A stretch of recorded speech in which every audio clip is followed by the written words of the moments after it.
coat was still on the hook by the door. His keys were in the bowl. The coffee she'd made at 6 in the morning sat cold on the counter, untouched, because he hadn't come home the night before. Audrey Pemberton stood in her own kitchen on a Tuesday in March, listening to the silence of a house that used to feel full and understood, in the way you understand things you've been refusing to look at for a long time, that her marriage was over. She just didn't know yet what it would cost her to prove it. She had met Dorian Pemberton at a fundraising gala for the Rideau Valley Conservation Authority, back when she was 31 and newly promoted to senior financial auditor at Brennan & Associates in Ottawa.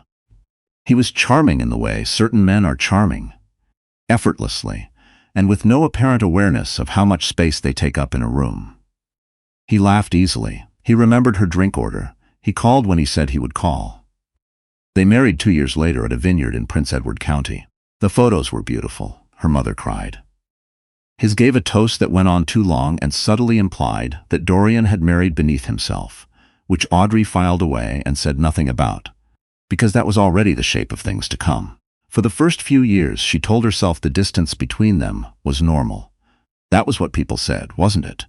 Marriages had seasons. You adjusted. You invested. You kept showing up. Dorian worked in commercial real estate development. He was good at it, and he knew he was good at it, and over time that knowledge calcified into something harder.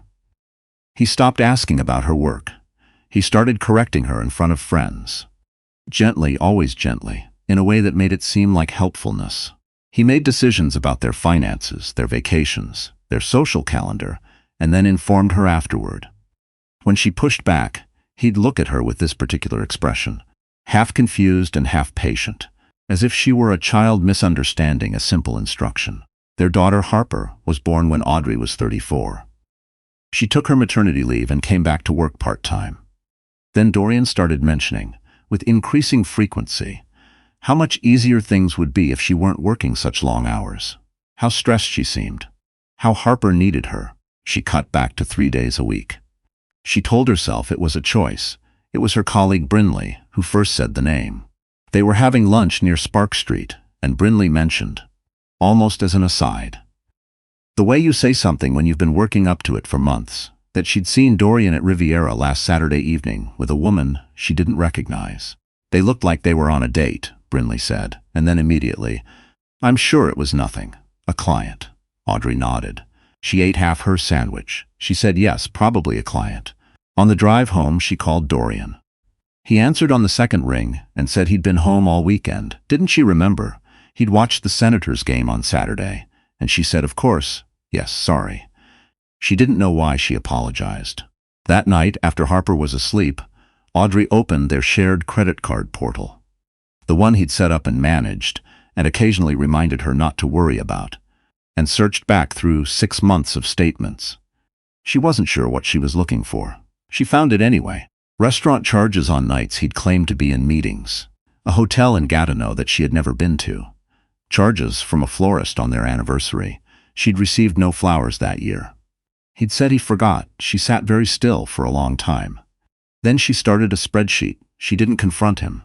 Not yet. This was the part she was least proud of, the part she would eventually explain to her sister Cora with some difficulty. The way she went quiet and inward and calculated, instead of burning the whole thing down the moment she had proof. But Audrey had spent 11 years managing numbers, and she understood that the moment you reveal what you know, you lose the advantage. And she had a daughter, and she had given up her full salary and her full career trajectory and a significant portion of her professional network to be more available to a man who was spending their money on dinner and hotel rooms and flowers for someone else. She needed to be careful. She spoke to a lawyer. His name was Fraser Ogilvy, a family law specialist in Centertown with a reputation for being meticulous and unimpressed by high earners who thought financial complexity would protect them.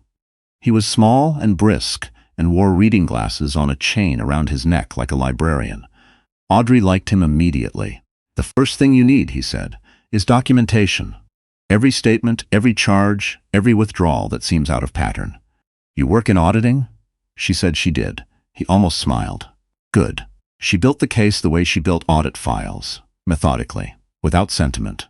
She gathered 3 years of bank records, cross-referenced credit card statements, cataloged withdrawal patterns, and traced a series of transfers to an account she hadn't known existed. A personal account in Dorian's name only, which had been steadily accumulating funds from their joint savings for the better part of 2 years. $112,000. He had been preparing to leave her with nothing. She just hadn't been meant to find out until it was too late. The woman's name was Justine Aldridge Crane. Audrey found this out through a combination of a receipt with a first name on it, a Google search, and her own professional instinct for following paper trails.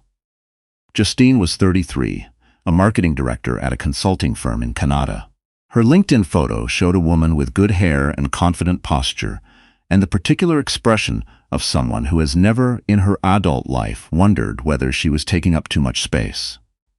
Audrey spent one evening looking at her profile and then deliberately closed the tab and did not open it again. This woman was not her enemy. She was also not her problem. The problem was Dorian. The problem was the account with $112,000. The problem was the way he looked at Harper with pride and affection, while quietly constructing an exit that would have left them both behind. She asked for a dinner out, just the two of them. Her mother came to watch Harper. She wore the blue dress he'd once said was his favorite. She ordered the halibut and a glass of Riesling, and waited until the main course was cleared to say, very quietly, that she knew about Justine. The look on his face lasted only a moment before the mask came back up. He said he didn't know what she was talking about. Then, when she didn't move or look away, he said it wasn't what she thought. Then he said she was being dramatic. "I've documented everything," Audrey said. "The transfers, the Gatineau hotel, the account in your name. I've given copies to Fraser Ogilvy." The name registered. She watched it land. "I'm not here to yell at you," she said. "I'm here to tell you that I already know what you were planning, and I'd like to give you the opportunity to do this without a fight." He stared at her for a long moment. Then he said, in a very different voice, that she didn't understand how much pressure he'd been under. That the marriage hadn't felt right for a long time. That she had changed after Harper, become distant and career-focused. "I cut back to 3 days a week," she said. He stopped. "You told me to. You said Harper needed me, and I did it. And while I did it, you were opening a secret account." She paid the bill. She took the leftovers. She drove home and relieved her mother and held Harper for a while in the quiet of the living room, listening to the street sounds of their Glebe neighborhood. Then she went to bed and slept better than she had in months. He moved out 3 weeks later. He took the espresso machine and the television from the study and 4 boxes of clothes. He left the mortgage documentation, the utility bills, the Costco membership, and the framed photo from their wedding in Prince Edward County, which she found propped against the recycling bin, as if he hadn't been sure what category it belonged in. She put it in the bin herself. It did feel like recycling, in a way. What she hadn't anticipated was the custody filing. Dorian retained his own lawyer, Marchetti & Voss, a firm with a glass tower address in the financial district and a reputation for aggressive strategy. The initial filing included a request for primary custody of Harper, citing Audrey's professional preoccupations and emotional volatility since separation. She read that phrase 3 times. Emotional volatility. She thought of the cold coffee on the counter on the morning she'd realized he hadn't come home. She thought of every meeting she'd rescheduled, every evening she'd left work early, every conference she hadn't attended because it would take her away from home for too long. She thought of the blue dress and the halibut, and the way she'd sat across from him and spoken in complete sentences about her own life. She called Fraser Ogilvy from her car in the parking lot at Harper's school and used a tone of voice she almost didn't recognize as her own. "He is claiming volatility," she said. "I read it this morning," Fraser said. "It's a tactic. You know what we have. Don't let him make you react." She gripped the steering wheel until her knuckles whitened. Then she released it. "What do I need to do?" He walked her through it. A parenting log. She'd already been keeping one, almost by habit, the way she kept records of everything. Documentation of her involvement in Harper's school, her medical appointments, her routines. Evidence of financial stability. Evidence that the reduction in her work hours had been at Dorian's suggestion.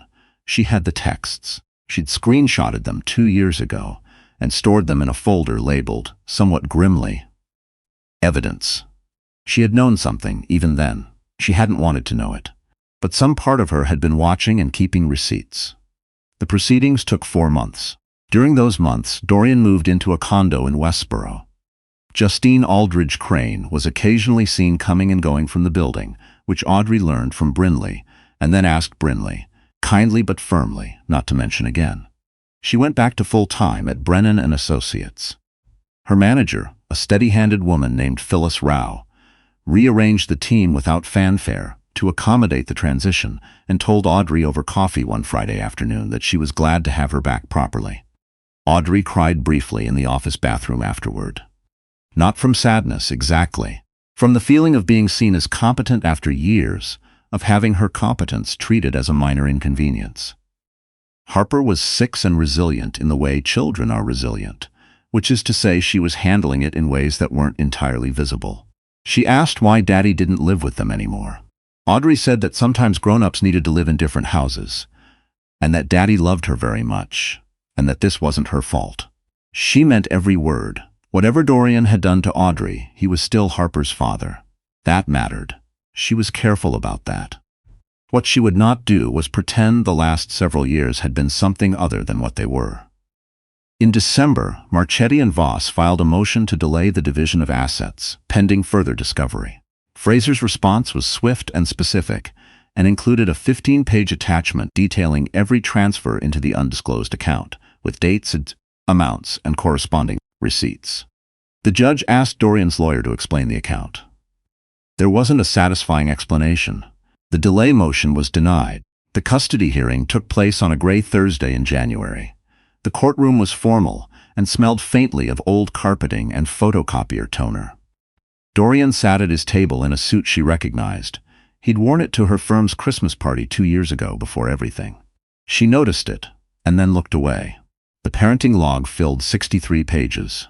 School drop-offs, medical appointments, play dates, sick days, Halloween costumes, dentist visits, reading logs, permission slips, sports registrations, her phone photos organized by date, messages from Harper's teacher, her pediatrician, the mother of Harper's best friend, who had written a letter voluntarily and unprompted because she'd watched Audrey sit in the school parking lot for 45 minutes once, waiting out a meltdown with patience and a juice box, and thought someone should say something. Dorian's lawyer argued that Audrey's return to full-time work demonstrated divided priorities. Fraser asked, in his mild and devastating way, whether the same argument would be applied to his client, who worked full-time in commercial real estate. The lawyer said that was different. Fraser said he'd appreciate clarification on how. There was a recess. Audrey sat in the hallway with a paper cup of water, and Cora, who had taken the day off and driven from Kingston to be there. Cora didn't say much. She held Audrey's hand for a while, and that was enough. When they went back in, the judge delivered primary residential custody to Audrey, with regular scheduled access for Dorian, including every other weekend and a rotating holiday calendar. She recommended family mediation for communication going forward. Regarding the assets, the undisclosed account was factored into the settlement. The marital home remained Audrey's with a buyout structure for Dorian's share. The hidden funds were effectively redistributed in the division. Dorian's lawyer requested a review. The judge looked at the 15-page document from Fraser's office and declined.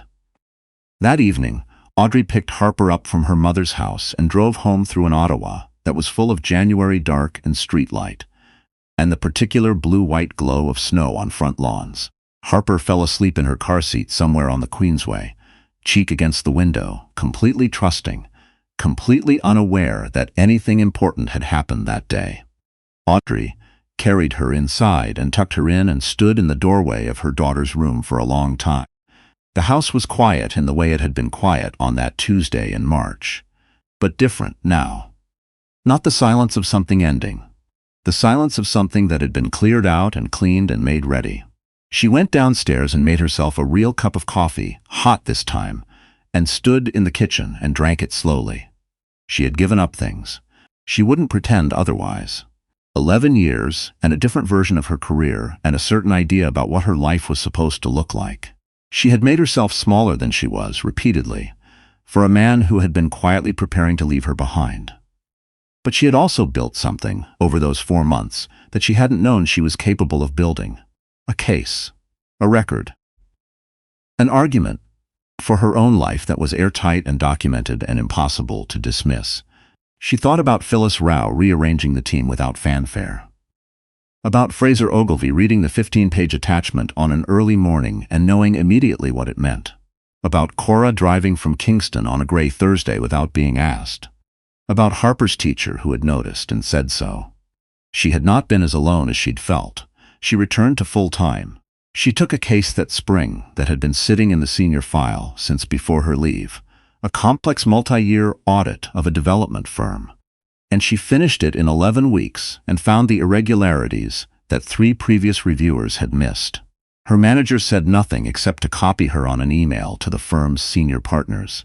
She understood what that meant. In May, Dorian called to say that he and Justine were moving to Vancouver. He asked if that would affect their arrangement. Audrey said the custody order governed both parties regardless of province and suggested he speak to a lawyer. He said he'd appreciate a little more warmth. She thought about saying several things. She said instead that she hoped the move went well and that she'd send Harper's summer schedule by Friday. She hung up. She thought about the coat still on the hook, the cold coffee, the keys in the bowl and the crib empty beside the window in some other story, not hers, but close enough to recognize. She thought about the woman she'd been in March, standing in her own kitchen, understanding something she'd been refusing to see. She thought, I should have looked sooner. And then, I looked when I was ready, and I did not look away. She poured the rest of the coffee down the sink and picked Harper up from school.